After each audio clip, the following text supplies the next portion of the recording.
Hello, my name is John Reynolds. Welcome to Extraordinary Life Stories.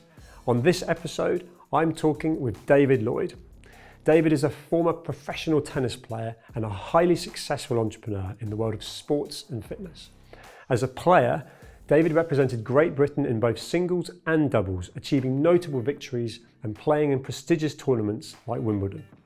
After his playing days, David channeled his passion for sports, founding David Lloyd Leisure, a chain of sports clubs that transformed the fitness industry. His entrepreneurial vision for creating high-quality, family-friendly clubs grew into a massive success and a household name with over 100 locations across the UK and worldwide. I'm really looking forward to talking with David, so let's get into it.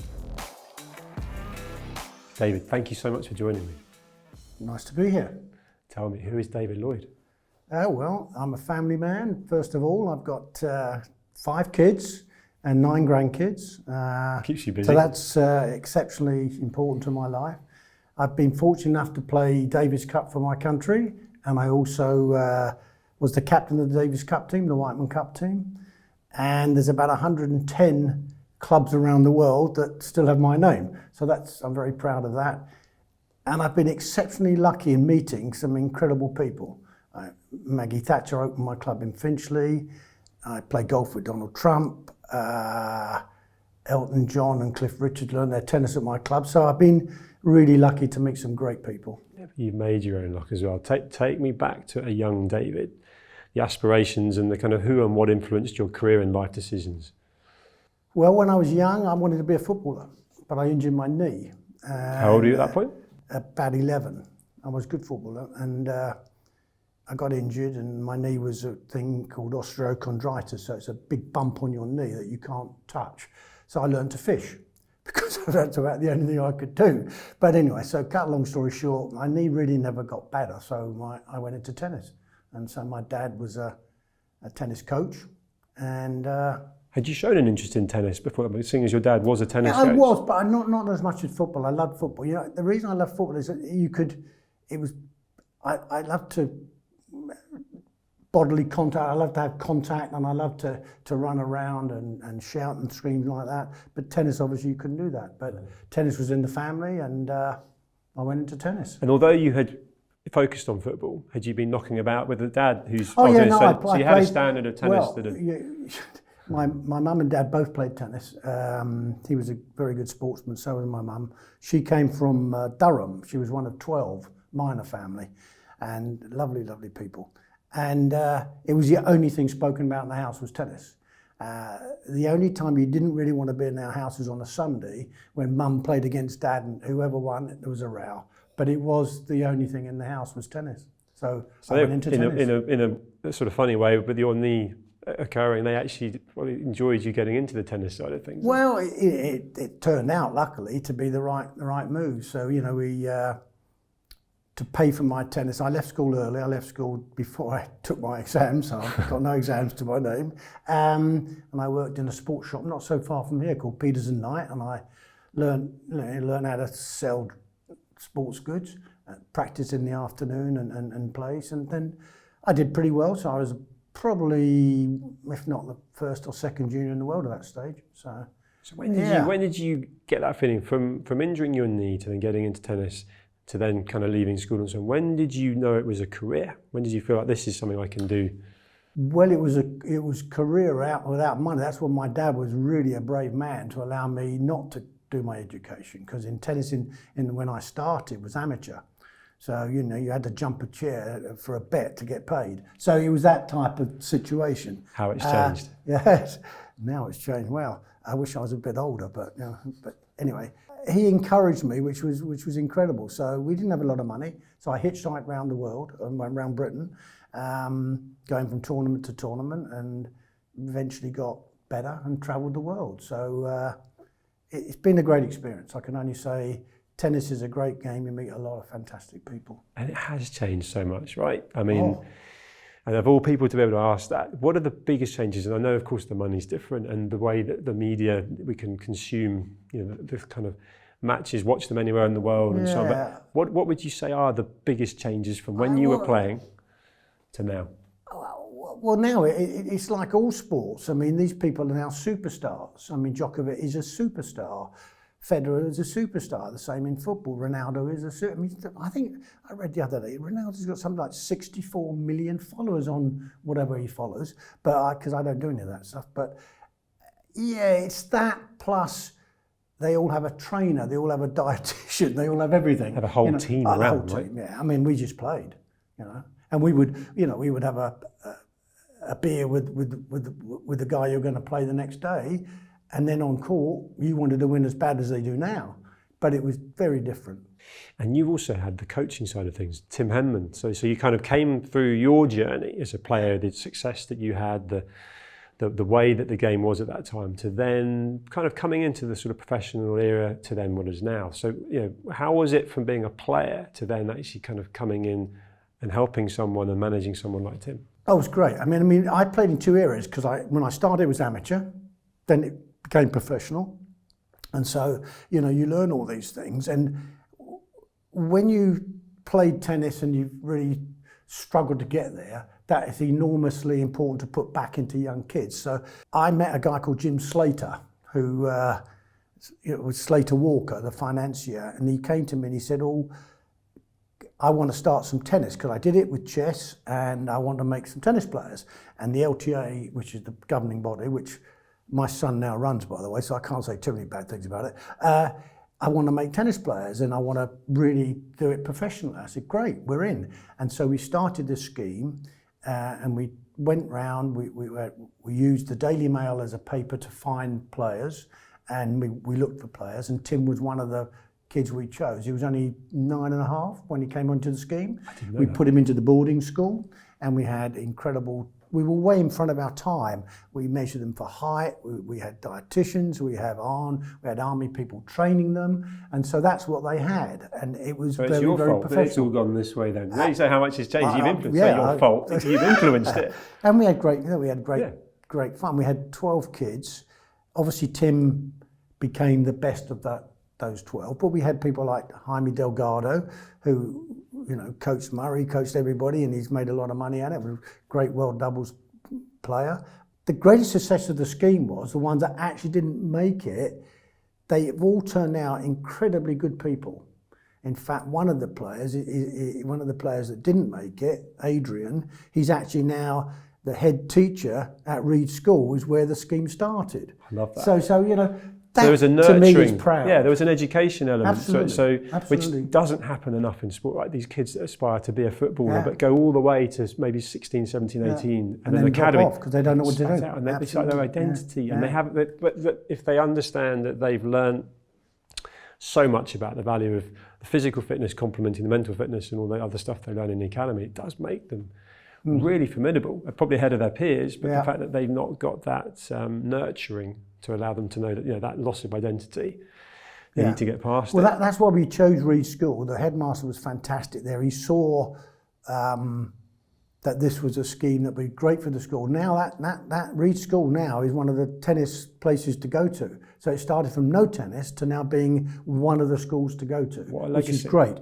They've got indoor courts now, and that is terrific. And he saw that. So what he did, he allowed my kids, the Slater kids, to leave school at 2:00 every day, and that's when we took them to the tennis. But they had to do their education, had to do their homework. So they were, it was a really, it worked out very well. Totally, and that's a great balance, right? Because there's often not enough sport and all that goes with the benefits of sport. There's how many people that have been successful in sport, including yourself, that have been very successful in business. And I wanted to relate that to you because you mentioned when you were talking about the academy, the kind of being ahead of your time and that entrepreneurial side of things. When did David Lloyd start thinking about beyond hitting a ball with a racket? Because it feels like one of the things you touched on a couple of times is the contacts and the people. You're a very personable, you're a lovely guy.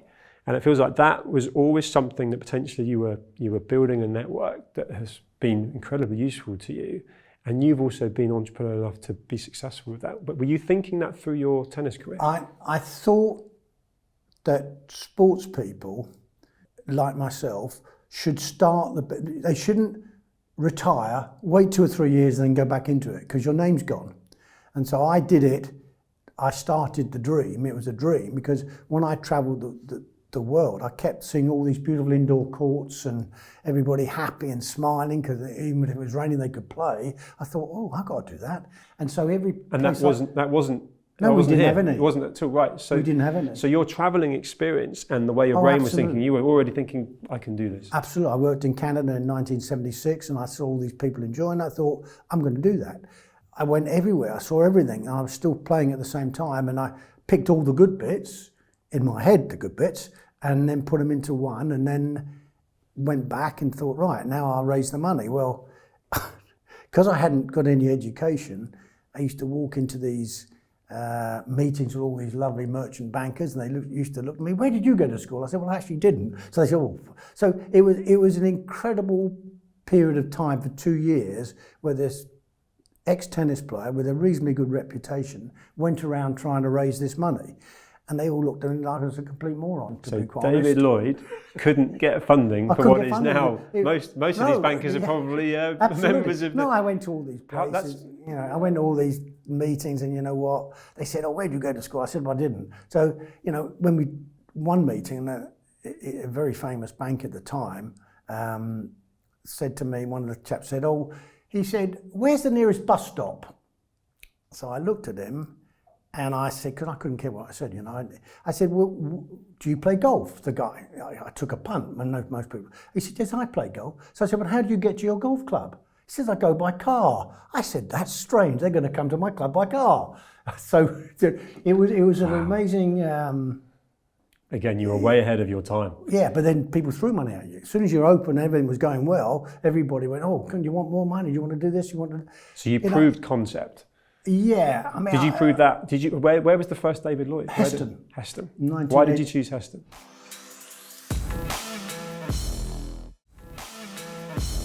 I knew that I had to be on a main motorway area, and because I'd done my homework, and I knew then the M25 was coming. So I just basically saw the circle around London, and said, right, I'm going to absolutely put a pin in every arterial road off the M25 inside of it. And hence, that's what happened. I love this because there's so much that you take for granted here, but there's proper thought into the whole thing. I mean, one of the first chaps I wanted to invest was a guy called Laurie Barrett Homes, and he didn't in the end because he wanted 50% and he wanted control. I said, I'm not doing that. It's my baby. Anyway, cut a long story short, he said to me, and I will never forget it: location, location, location, and you've got to be in the right place. And so that's why I picked these arterial roads just inside the M25, which I knew was coming. Smart, really smart. Luck. And talking about David Lloyd, as we know it, being your baby, you've ultimately sold the business a long time ago now. Didn't want to. I was going to ask you that. Didn't want to. It was a incredible journey, and we actually changed how the city worked because I love cars. And I bought a Testarossa all those years ago. And so I used to go into the city in this Testarossa, and my Flemings, who were my merchant banker, said, oh, you can't come in with a Ferrari.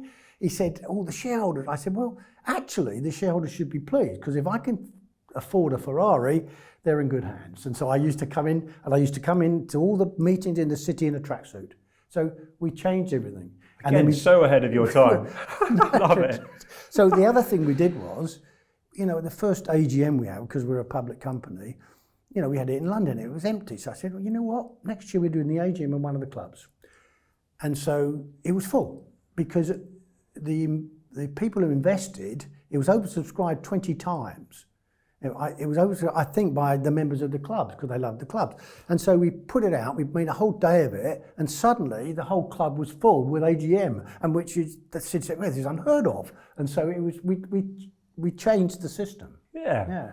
So the whole thing is your brainchild. You put it together, your name is above it, and then we sort of touched on the fact that you've come out of this, you didn't want to sell it.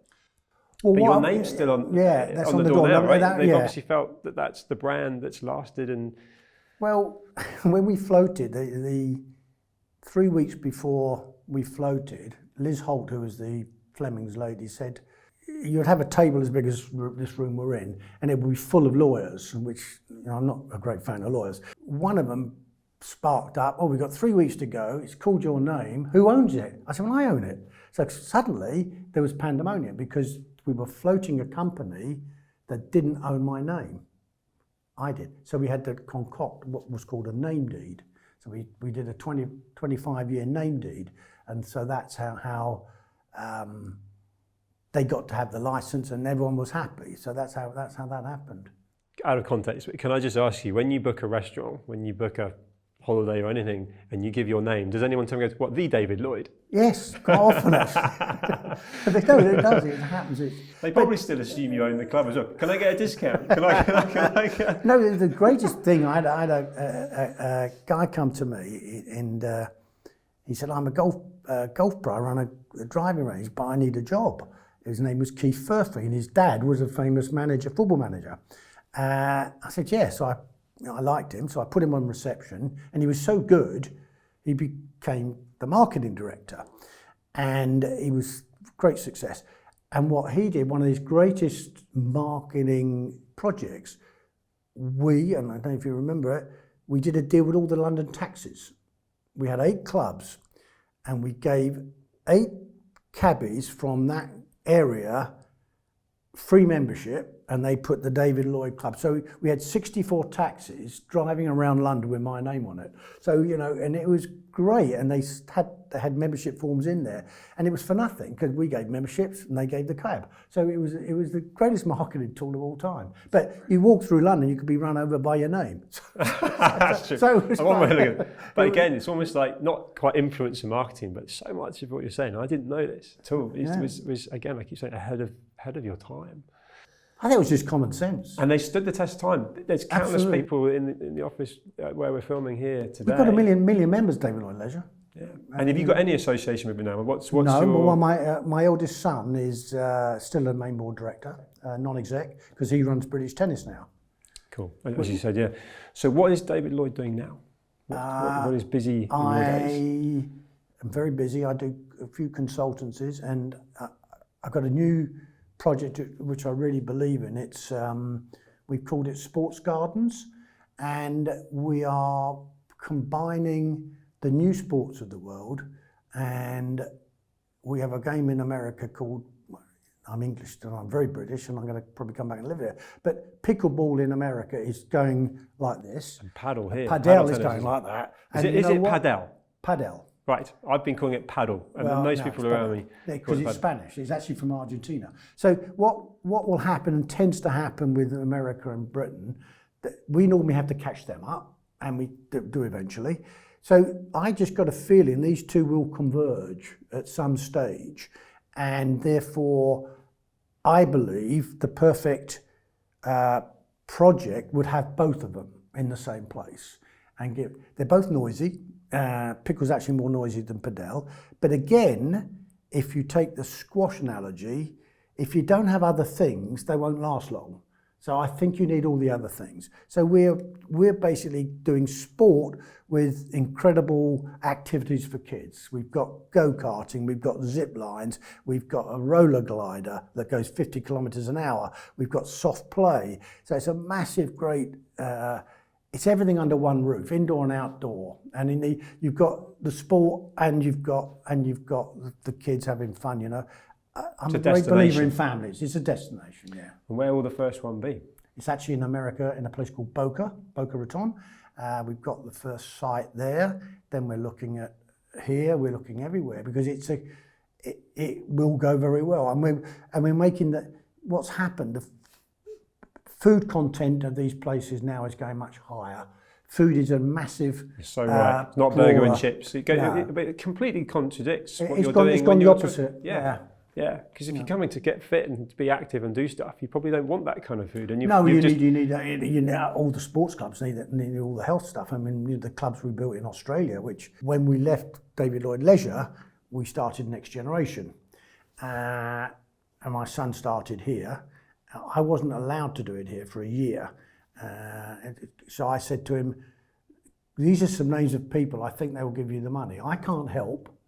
So we concocted this clever idea. So my son met these people with a cardboard cutout of me, and he sat him down on the chair. And this is true. So you laugh because you don't think it's true, but it is. So my son would say, Dad can join us when he's free to do so. And so he raised 25 million within 3 weeks. And so that's how Next Generation started. I went to Australia and I did Australia and that went great. And then the two combined. And then obviously Next Generation brought back David Lloyd Leisure. Oh, I see. Yeah. Thank you for explaining that. It's a good story. It is a really good story. And again, sort of just listening to how you do things, there's, from the tracksuits to the Testarossa to the cardboard cutout, your son's taken a leaf out of your, but being innovative. It was just natural, really. I mean, it was such a stupid thing to say you can't. So he just said he will join you, and he just showed the cardboard cutout. But it's improvising. It's very entrepreneurial, which I really love. And I think just again talking about how things have changed and that sort of movement of times, I'd love to know how you prioritise and have prioritised your own physical fitness away from tennis and mental fitness, and how you've seen that become a much more important part of the game. And of course, it's so related to business as well. No, I mean, I was very lucky. When I was a young aspiring player, I was very lucky to actually live in the same house with a guy called John Barrett, and Ken Rosewall used to stay there, who was one of the greats of all time. And we used to talk at tennis and stuff. And he said to me something I didn't really understand. And he said, tennis is 90% in the head. And you know what? He's right. And he is right, and he will ever be. So. And he said that back then. Said back then. That's serious insight. Right? Yeah, and that's what it is. I mean, Djokovic has all the talents in the world, but his best talent is the fact that his mind is the strongest. So when he's tired, his mind tells him he's not tired. And that's the difference. So the ones that don't have that, they're tired when they're not tired because they want to be tired. So the mental strength of a player is absolutely enormous, and it is the biggest part of anybody. I think in sport is the mental side, and you've got to be very strong mentally. And so for you had that advice at a really important time, and have you worked on that? What do you do to keep, I guess, what I'd call mentally fit? Are you listening to podcasts? It feels to me like one of the ways you keep mentally fit is you're very active, you're very busy. So there's no retirement for David Lloyd, if you know what I mean, which I think is a key driver, gives you purpose. But is there anything you do that kind of stimulates you and you sort of would swear by that keeps you mentally fit? No, but I do. I think naturally do it. I just, I visualise a lot. Just by doing it. I visualise. I visualise what's going to happen. I don't give in. So you eventually make it. But when I was find a way. Yeah, when these young kids, when we were bringing them up, the Tim Hemmans of this world. But I'll tell you a good story about. I'm at the club playing with Elton John because we basically learnt tennis in our club, and we're sitting around one morning, and he turned around to me. And he said, you know what, I can't remember, a few years ago, I can't remember 9 years of my life. And he went into tennis, and Billie Jean King got him into tennis. And he was sitting there, and I said, I've got some young kids that I'm really helping with tennis. And he said, how much do you want? I said, well, 25 grand would be nice. So he basically wrote a check out on the spot for 25 grand for the scheme, because, it was and he then signed pictures of him and gave to the kids. So, he loved tennis. I mean, tennis saved his life. So all those things, yeah. And he was he loves his tennis. There's community there. There's the physical side of this. No, that's a brilliant story. He's a good player. I mean, as long as you got to feed it to him, but he whacks it and runs, and he never gives in. The people who have made it, Cliff Richard the same.